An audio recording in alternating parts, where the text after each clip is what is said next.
तो ब्रेकफास्ट करके दोस्तों मैं आ गई हूँ टेरेस पे और आज मुझे क्या क्या काम करने हैं। तो देखिए मैंने मिट्टी तैयार कर ली है। इसमें मैंने नीम खली, कोकोपीट और थोड़ी सी सैंड और ये देखिए राख के लकड़ी की राख के टुकड़े वो भी मिक्स कर ली है। तो ये मैंने बास्केट के लिए मिट्टी तैयार की है। थोड़ा सा डीएपी भी डाल दूंगी। डीएपी से जो है रूट सिस्टम जल्दी डेवलप होता है। और तो ये मैंने डाल दिए हैं। तो जो मैं बास्केट्स लेके आई थी ना, तो उन्हीं उन्हीं को आज मैं उसमें जो प्लांट्स लगाऊंगी। तो ये बास्केट में मैंने नीचे 3-4 छेद करके और उस पर वो रख लिए थे, ठिकरी रख के इस तरह से, और मैंने मिट्टी फिल कर ली है। तो मेरे पास ये नेस्ट्रीशियम के प्लांट्स थे जो मैंने पहले इस कप में ट्रांसप्लांट किए थे। तो अब इनका भी बढ़िया रूट सिस्टम डेवलप हो गया है। तो इनको मैं 2-2 प्लांट को एक बास्केट में लगाऊंगी। तो मैं ये लगा लेती हूँ।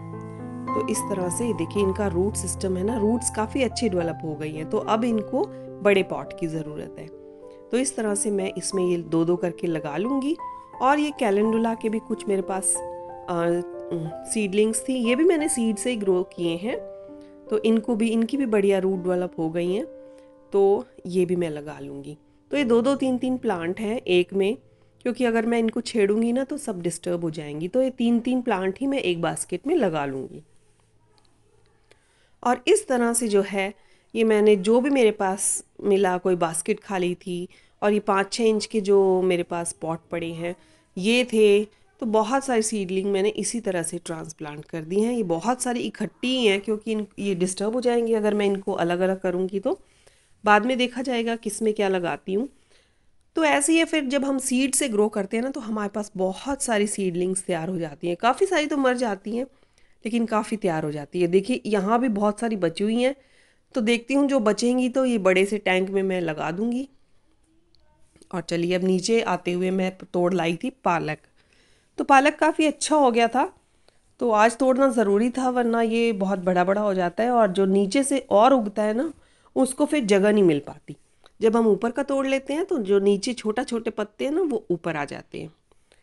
तो पालक के साथ साथ में थोड़े से ये स्प्रिंग ऑनियन, ये ग्रीन पार्ट जो है ऑनियन का, और लहसुन का, ये भी मैं तोड़ लाई। तो हम बनाएंगे कड़ी पालक। तो अपने घर के पालक का अलग ही स्वाद है। तो देखिए आधा इसमें से मैंने बारीक बारीक काट लिया है और आधा अभी भी बच गया है, ज़्यादा हो जाएगा तो इसका मैं कल कुछ पर और बना लूँगी। तो देखिए हमारा कड़ी पालक भी तैयार है, दोपहर का लंच। और ये करने के बाद मैं आ गई हूँ अपने ग्राउंड फ्लोर पे। यहाँ की मैं थोड़ी क्लीनिंग कर रही थी तो मैंने सोचा चलो इसका टूर भी आपको दे दूँ। तो मैं जो हूँ बहुत ही मिनिमलिस्टिक टाइप की हूँ और मेरा ड्राइंग रूम भी बहुत ही मिनिमलिस्टिक टाइप का है। मुझे ज़्यादा चीज़ों को भर के रखना भी पसंद नहीं है। तो एक दीवार पे आप मेरे एक पेंटिंग्स या कुछ ऐसी चीज़ें देखेंगे, बहुत ही सिंपल और सोबर है। तो म्यूज़ियम की तरह बनाना मुझे पसंद नहीं है। तो उसमें क्या है ना, सफाई भी ज़्यादा करनी पड़ती है और मुझे ज़्यादा पसंद भी नहीं है बहुत सारी चीज़ें भर भर के रखना। वो एक म्यूज़ियम की तरह लगता है। तो बहुत ही मिनिमलिस्टिक टाइप का मेरा ड्राइंग रूम है, कुछ ही चीज़ें हैं इसमें। तो ये देखें, ये है टीवी कैबिनेट। और ये बॉटल्स तो आपने जो है मेरे कई डीआईवाईज में देखी भी हैं। तो ये मैंने नीचे ऊन लपेट के कलर्ड और ऊपर सुतली होती है वो उससे बनाई है। और ये एक वास है छोटा सा, और ऊपर बुद्धा जी का स्टैचू है। और इस तरफ है ये चरखा, छोटा सा मिनिएचर चरखा है ये। ऑनलाइन मैंने मंगाया था, बहुत प्यारा लग रहा था। और यहाँ पर है एक हुक्का, पीतल का है ये भी बहुत प्यारा लग रहा था। ये भी मैंने ऑनलाइन मंगाया था।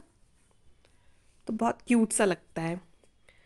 तो और ये स्टैचू भी मुझे बहुत ही पसंद आए थे। ये सब अलग अलग टाइप के म्यूज़िक बजा रहे हैं। और यहाँ पर है एक वास, उसमें वाइट कलर के फ्लावर, वाइट कलर बहुत पसंद आता है मुझे।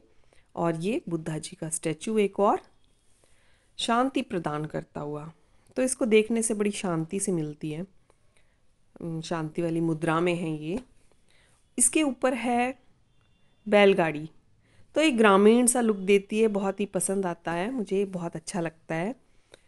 एक शांति भरी लाइफ, सिंपल लाइफ। और उसके ऊपर है ये स्वान का एक कपल। तो बस यही सब इस पे रखा हुआ है।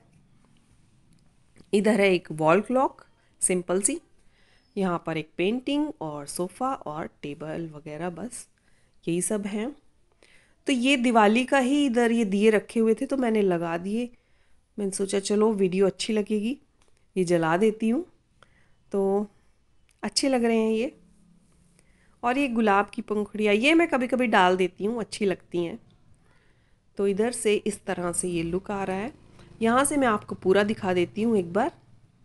तो यहीं से एंट्री है हमारी, जहाँ पर्दा लगा हुआ है। और ये इस तरह से बहुत ही सिंपल सा ड्राइंग रूम हमारा। तो मैं ऐसे ही करती हूँ, कभी एक रूम की सफाई कर दी, कभी दूसरे रूम की कर दी, थोड़ा सा टाइम निकाल के इसी तरह से बस मैं, क्योंकि पूरा घर तो इकट्ठे हो नहीं पाएगा साफ़, तो एक एक रूम को मैं लेती जाती हूँ और डेली एक एक क्लीन कर देती हूँ। तो ग्राउंड फ्लोर पे कोई नहीं रहता है, ये सिर्फ बस ऐसे ही। मैं फ़र्स्ट फ्लोर पे रहती हूँ और सेकंड फ्लोर पे बेटा है, इन लॉज हैं, और सबसे टॉप पे जो है मेरा गार्डन है। तो एक बार सब लाइट बंद करके ये इस तरह से भी आपको दिखा देती हूँ।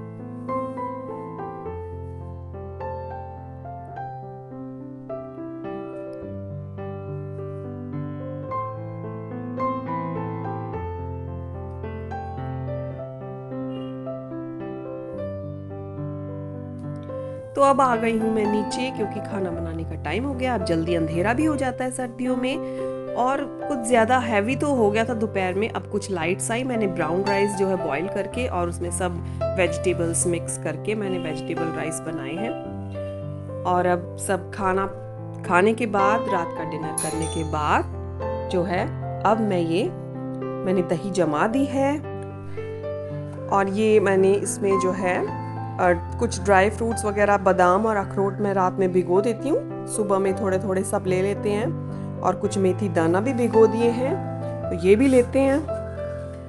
और जो है मुझे करने हैं आज मखाने रोस्ट, ये सुबह स्नैक्स में काम आते हैं। तो ख़त्म हो गए थे तो मैं ये आज कर दूँगी इसको रोस्ट। ये मैं माइक्रोवेव में ही रोस्ट करती हूँ।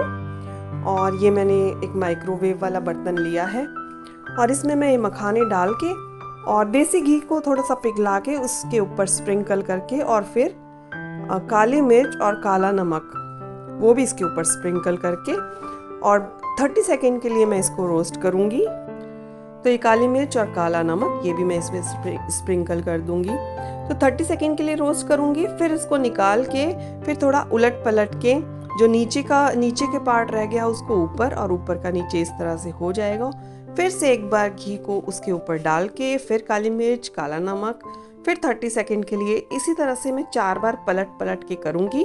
और ये थोड़े थोड़े ब्राउन और बहुत ही करारे हो जाएंगे। तो मैं कढ़ाई में नहीं करती हूँ, इसी तरह से करती हूँ। तो अब ये हो गए हैं, ये देखिए मैं स्प्रिंकल करके तो 4 बार कर लूँगी।